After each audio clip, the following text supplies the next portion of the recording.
Hi, my name's Paul Mardell, Technical Manager at NWF Agriculture. This afternoon I'm just going to talk through preparing ewes for tupping.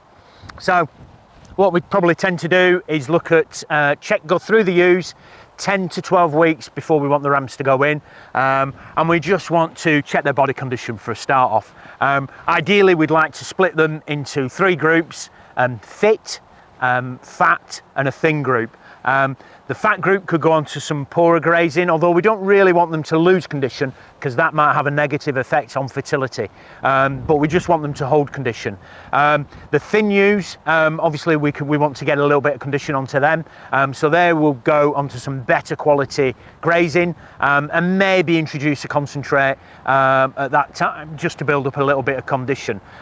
So when we're looking at body condition, why is it so important? Well, there's a straight line correlation between good body condition and fertility, and can have a really positive effect on the lambing percent, and ewes holding to for service.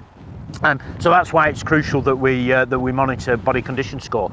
And when we're looking at body condition score, the ideal body condition score for lowland ewes is probably between 3 and 3.5. For hill breed, probably looking at 2.5 to 3, and for a hill breed upland type, mountain type ewe, then we're probably looking at between 2.5.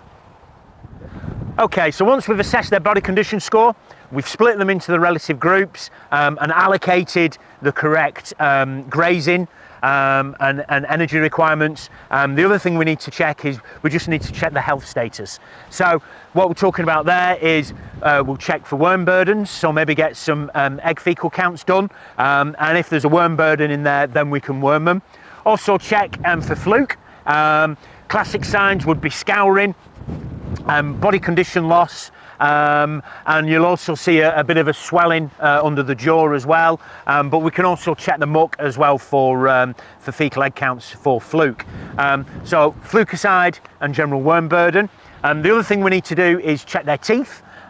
So we just need to make sure that the teeth are in good order. Any broken mouth ewes are obviously going to need a little bit more attention in terms of putting body condition score on, or in some cases they might need culling.